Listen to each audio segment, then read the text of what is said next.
VIP voice இன் police. இது police பொதுமக்கள் நல்லுறவுக்கான குரல்.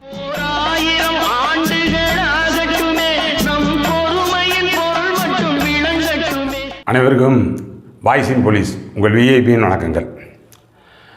அப்புறம் தேர்தல் பிரச்சாரம் நாளுக்கு நாள் சூடு பிடிச்சிக்கிட்டு இருக்குது. எப்படி வெயிலினுடைய தாக்கம் 100 டிகிரியை தாண்டி போய்கிட்டு இருக்கோ, அதை காட்டிலும் தாண்டி பிரச்சாரத்தினுடைய சூடு அனல் பறக்குது. இங்கே ஏறத்தாழ எல்லா தலைவர்களுமே வாக்காளர்களை எப்படி உசுப்பேற்றி விடுறாங்கன்னா, அவங்க வந்தாங்கன்னா அவங்கள சட்டையை பிடிச்சி கேளுங்க, நீங்கள் தானே இதை சொன்னீங்க. அவங்க வேட்டியை பிடிச்சி கேளுங்க, நீங்கள் தானே இதை சொன்னீங்க, ஏன் செய்யலை, ரோடு என்ன அப்படி கிடக்கு, ஏன் இந்த போன தேர்தலுக்கு ஜெயித்தவரை ஆளையே பார்க்கல, இப்போ தான் வந்திருக்கீங்க, கேளுங்க அவங்கள அப்படின்னு சொல்லி. இது ஒரு வகையில் உசுப்பேற்றி விடுறது மாதிரி இருந்தாலும் கூட ஒரு நல்ல விஷயந்தான். வாக்காளர்களுக்கான விழிப்புணர்வு தானே. எத்தனையோ இடங்களில் ஆனால் அந்தந்த சிட்டிங் எம்பிஸ் ஆனால் நேரடியாக போய் வாக்கு கேட்க முடியாமல், ஆனால் பொதுமக்களினுடைய முற்றுகையிட்டு தொடர்ந்து பிரச்சாரத்துக்கு போக முடியாமல் திரும்பி வந்ததெல்லாம் செய்தியில் வந்துக்கிட்டு இருக்கு. அப்போ வாக்காளர் கேட்குறாங்கல்ல, யாரோ ஜெயித்தேன், ராமே ஆண்டாள் என்ன ராவணே ஆண்டாள் என்ன, அந்த கதையெல்லாம் இப்போ கிடையாதுல்ல. யாருக்கு ஓட்டு போடுறோம், உன்னுடைய வேலை என்ன, ஏன் செய்யலை அப்படின்னு சொல்லி கேட்கக்கூடிய அளவுக்கு வந்திருக்காங்க. ஆனால் இது வரவேற்கத்தக்க ஒரு மாற்றமாக தான் நான் பார்க்குறேன். தவிர இந்த வலைத்தளம், சமூக வலைத்தளங்களுடைய அந்த தாக்கம் அதிகரித்ததற்கு பிறகு வாக்காளர் மத்தியிலேயுமே அந்த நல்ல ஒரு விழிப்புணர்வு இருக்குது. ஆனால் என்ன கேட்கணும், எப்படி கேட்கணும் அப்படின்னு சொல்லி. அப்புறம் என் பார்வைக்கு, ஆனால் தனிப்பட்டு அது என்னுடைய கருத்து, அதனுடைய வேட்பாளர்கள் இருக்காங்கல்ல, அவங்களை கொஞ்சம் செலவழிக்க விடுங்க. செலவழிச்சா தாங்க இந்த 4 வண்டி எடுக்கணும், வண்டி எடுக்கிறதுக்கு அந்த டிரைவர் பொழப்பார், 4 இடத்துல கொட்டவை போட்டு அவங்க தேர்தல் ஆஃபீஸ் போடணும், கொட்டவை போடுறவர் பொழப்பார், சேர் காட்டுற பொழப்பார். ஆனால் போய் செலவழிக்கட்டேன், 10 பேர் கூட இருக்கிறவங்களுக்கு சாப்பாடு வாங்கி கொடுக்கட்டும். இந்த கட்டத்தில் செலவழிச்சா தான். இன்னும் சொல்லப்போனால் காசு கொடுக்குறது கூட நான் பெரிய எதிர்ப்பெல்லாம் சொல்ல மாட்டேன். நீ வாங்கிட்டு போடாமல் இருந்தா என்ன, செலவழிச்சிட்டு அம்போன்னு போ. ஆனால் இந்த கட்டத்தில் அவன் செலவழிச்சா தான் ஒழிய வேற எப்பயும் எப்போ செலவழிக்க போகிறேன். அரசியல்வாதி தேர்தல் இல்லாத நேரத்தில் உங்களுக்கு செலவழிச்சிருவானாங்க. தேர்தல் இல்லாமல் ஜெயிச்சதுக்கு பிறகு ₹1 பாக்கெட்டில் இருந்து எடுக்க மாட்டாங்க. ஆனால் அதனால் அது தனிப்பட்டு என்னுடைய கருத்து. செலவழிக்கிறதை தான் விடணும். இந்த கட்டத்தில் செலவழிச்சால் ஒழிய வேறு எந்த கட்டத்திலையும் செலவழிக்க மாட்டாங்க. அது ஒரு பக்கம் இருக்கட்டும். இப்போ நம்ம அதை ஏதோ உசுப்பேற்றி விடுறது, இந்த சட்டையை பிடிச்சி கேளுங்க, அதெல்லாம் சொல்ல வரல. காவல்துறை சார்பாக இப்போதைய நம்மளுடைய ஆளும் திராவிட முன்னேற்ற கழக அரசு, ஆனால் 2021 தேர்தல் அப்போ அவங்களுடைய எலெக்ஷன் மேனிஃபெஸ்டோ ஒரு 505 அந்த தேர்தல் அறிவிப்பு கொடுத்துருந்தாங்க. அதில் காவல்துறைக்கு மட்டுமே, ஆனால் காவல்துறை அப்படின்னு சொல்லி போட்டு அந்த அறிவிப்பு எண் 382 இருந்து 390 வரைக்கும் கொடுத்துருந்தாங்க. அந்த அறிவிப்புகளை ஆனால் நம்மளுடைய முதல்வருக்கு ஏற்ற மாதிரி, ஆனால் ஆளும் திராவிட முன்னேற்ற கழக அரசுக்கு ஏற்ற மாதிரி காவல்துறை சார்பாக ஒரு நினைவூட்டலுக்காக அவங்க சொன்னது தான், புதுசாக ஒன்றும் சொல்லலை, அவங்க சொன்னது தான். அதை அவங்களுடைய காவல்துறைக்காக சொன்ன அறிவிப்பு என்னன்றதை வாசிக்கிறேன், அதை கொஞ்சம் பார்த்துக்கோங்க. இதில் பார்த்தோம்னா நான் பொதுவாக அந்த எல்லாத்துக்குள்ளேயும் போய் அந்த விமர்சனத்துக்கு போல, அந்த அறிவிப்பு 382 அது அனைத்து காவலர்களுக்கும் வாரத்தில் 1 நாள் விடுமுறை. ஆனால் அது நான் கேட்டு தெரிந்து கொண்ட அளவுக்கு ஆல்மோஸ்ட் எல்லா இதுலேயும் கொடுத்துக்கிட்டு இருக்காங்க. ஆனால் இன்னும் சொல்லப்போனால் அந்த எஸ்ஹெச்ஓவுக்கே தெரியாது, என்னப்பா அவர் ஆள் இல்லையா அப்படின்னா, சார் அவர் அந்த வீக்லி ஆஃபில் போயிட்டார் அப்படின்னு. ஈடிஆர் கட்டாகாமல் அவங்களுக்கு அந்த வீக்லி ஆஃப் கிடைக்கிறது ஒரு நல்ல வரவேற்கத்தக்க விஷயம். அப்புறம் அந்த சட்ட ஒழுங்கை கட்டுப்படுத்துறதுல இலவச மருத்துவ சிகிச்சை, அது எப்படி மீன் பண்ணி எடுத்துக்கிறதுன்னு தெரியல. அவங்களுடைய ஒயில் டிஸ்சார்ஜிங் தேர் டியூட்டியாக என்ன சொல்ல வர்றாங்கன்னு சொல்லி அது ஓகே. அது நம்மளுடைய அந்த குரூப் இன்சூரன்ஸ் இருக்குது, அதிலே ஒரு பிளாக் இயருக்கு 5 லட்சமாக இப்போ என்ஹான்ஸ் பண்ணியிருக்காங்க. ஆனால் ஈவன் பென்ஷனருக்கு ஆல்சோ அது என்ஹான்ஸ் ஆகிருக்கு. அதெல்லாம் இருக்கட்டும். அப்புறம் அந்த தமிழகத்தில் முதல் போலீஸ் கமிஷன் மாதிரி இவங்க அந்த 4வது போலீஸ் கமிஷன், அவர் ஓய்வு பெற்ற உயர் நீதிமன்ற நீதிபதி திரு சிடி செல்வம் அவங்களுடைய தலைமையில் அமைச்சிருந்தாங்க. ஓய்வு பெற்ற ஐபிஎஸ் அதிகாரி ராதாகிருஷ்ணன், ஐஏஎஸ் அதிகாரி அலாவுதீன், இவங்க தலைமையில் அது ஒரு ஃபஸ்ட்டு ரிப்போர்ட்டு லாஸ்ட் மார்ச் கொடுத்தாங்க. அதன் அடிப்படையில் எடுக்கப்பட்ட நடவடிக்கை என்னன்றதை கொஞ்சம் காவல்துறையினருக்காக நீங்கள் செஞ்ச சலுகைகள் இல்லைன்னா அதன் அடிப்படையில் எடுக்கப்பட்ட நடவடிக்கை என்ன அப்படின்றத கொஞ்சம் வெளிப்படைத்தன்மையோடு அறிவித்தா நல்லாயிருக்கும். எதுவும் வந்து தெரிஞ்ச மாதிரி தெரியல. அது வந்து இந்த போலீஸ் பொதுமக்கள் நல்லுறவை பற்றி மட்டும்தான் சொன்னது மாதிரி இருந்துச்சு. அதான் நம்ம சொன்னோம்ல, அதில் ஏற்கனவே போலீஸ் பொதுமக்கள் நல்லுறவு, போலீஸார் below the rank of DSP எல்லாம் இணக்கமாக இருக்காங்க. அந்த ஐபிஎஸ்னுடைய அதிகாரிகளுடைய மனோபாவம் மாறாமல் இருக்குது. அதுக்கு அந்த கமிஷன் அறிக்கையில் ஏதேனும் இருக்கா அப்படின்னு சொல்லி பாருங்கள். அப்புறம் பார்த்தோம்னா அந்த காவலர்கள் குறைகளை கேட்குறதுக்கு அந்த மாவட்ட அளவில் மாநில அளவில் குழு இருக்கிற மாதிரி தெரியலைங்க. அது மறுபடியும் வந்து அந்த கிரீவன்ஸுக்கு அந்த எஸ்பிகிட்ட போய் பெட்டிஷன் கொடுக்குறோம்ல, அதுதான் இருக்குது. அதனால் அந்த மாதிரி தனியாக வந்து ஏதேனும் குழு அமைச்சிருந்தீங்கன்னா, குழு அமைக்கப்பட்டதற்கு பிறகு இவ்வளவு மனுவின் மீது நடவடிக்கை எடுத்திருக்கு, இவ்வளவு காவலர்கள் அதன் மூலம் பயனடைந்திருக்காங்க அப்படின்னு சொல்லி சொன்னீங்கன்னா நல்லாயிருக்கும். அந்த அறிவிப்பில் சொன்னது அது இருக்கிற மாதிரி தெரியலை. மாவட்டத்தில் எஸ்பியத்தையும் பார்க்குறாங்க, தனியாக அதற்கான குழு இல்லை.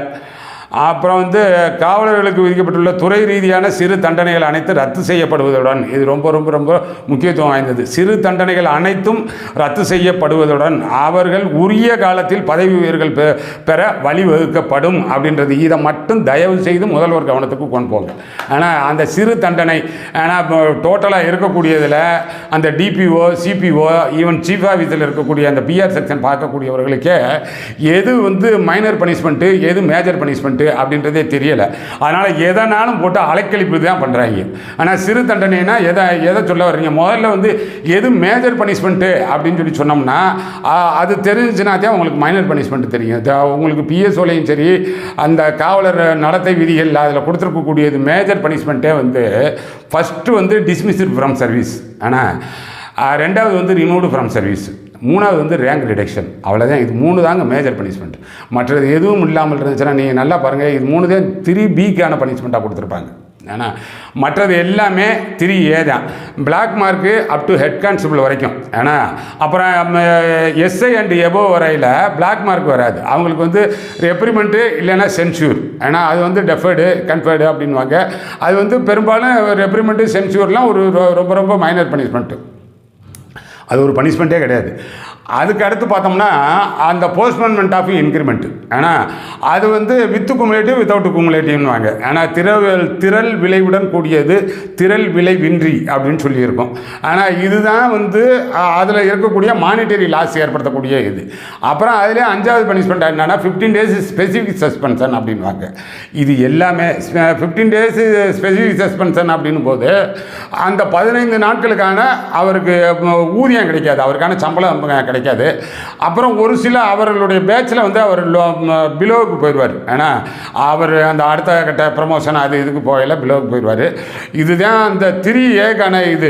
சில நேரம் 3Bயில் சார்ஜ் கொடுத்துட்டு பனிஷ்மெண்ட்டு இதைத்தான் கொடுப்பாங்க. பனிஷ்மெண்ட்டு இதை கொடுத்துட்டா அவர் என்ன சொல்கிறாரு, பிஆர் செக்ஷனில் இருக்கக்கூடிய ஒரு சூப்பரண்டு, ஏன்னா அந்த அசிஸ்டண்ட்டு இவங்க எல்லாமே பிஏ உட்பட என்ன பண்ணுறாங்க, சார் இது உங்களுக்கு வந்து பனிஷ்மெண்ட்டு இப்போ கரண்ட்டில் இருக்குது, சரி கரண்ட்டில் இருந்து ஏதோ 1 year போஸ்ட்மெண்ட் இருந்துச்சுன்னா கரண்ட்டில் இருந்து முடிஞ்சு போச்சு அப்படின்னா செக் பீரியடில் வருது அப்படின்றது.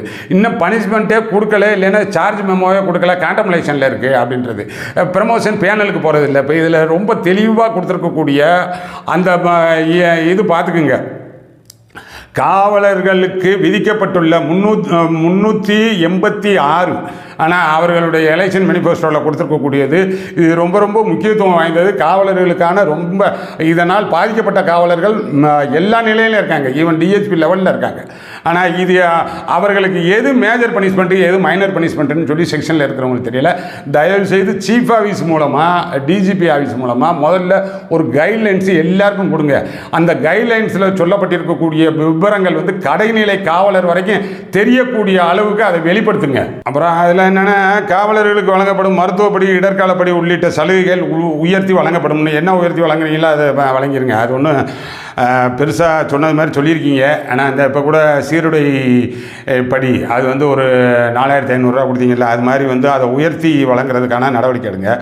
அதுக்கடுத்து பார்த்தோம்னா அந்த 389 அது ரொம்ப ரொம்ப முக்கியத்துவம் வாய்ந்தது. 2ஆம் நிலை காவலர்களாக பணியில் சேருபவர்கள் 7 ஆண்டுகள் முதல் நிலை காவலராக பணிபுரிந்தவர்கள் அப்படின்னு சொல்லி வருது. இதில் சொல்லப்பட்டிருக்கக்கூடிய இருக்கக்கூடியது என்னென்னா, 2ஆம் நிலை காவலர்களாக பணியில் சேர்பவர்களுக்கு 7 ஆண்டுகளில் முதல் நிலை காவலர்களாக பதவி உயர்வு. அதே மாதிரி 10 ஆண்டுகளில் தலைமை காவலராகவும் 20 ஆண்டுகளில் SSI ஆக பதவி உயர்வு வழங்கப்படும். இதை தயவு செய்து உடனடியாக என்ஷூர் பண்ணுறதுக்கான வழி என்னன்னு சொல்லி பாருங்கள். சீஃப் ஆஃபீஸில் கேட்டு, டிஜிபிகிட்ட கேட்டு. ஏன்னா இது நீங்கள் சொன்னது தான். ஆனால் ஒரு காவலர் வந்து 2ஆம் நிலை காவலராக சேர்றாருன்னா 7 ஆண்டுகளில் முதல்நிலை காவலராக வர்றது ஒன்றும் பெரிய விஷயம் கிடையாது. வருவதற்கான முழு தகுதிக்கு வந்துடுவார். 10 ஆண்டுகளில் தலைமை காவலர். ஆனால் நீங்கள் சொல்கிற மாதிரி 20 ஆண்டுகளில் அவருக்கு வந்து SSI, ஆனால் 20 ஆண்டுகளில் SSI அப்படின்னா தான் அந்தந்த படிநிலைக்கு தகுந்த மாதிரியான ஒரு பதவி உயர்வு கிடைக்கும்போது தான் உளவியலாக மன உளைச்சல் இல்லாமல் வேலை வைப்பாங்க யாராக இருந்தாலும்.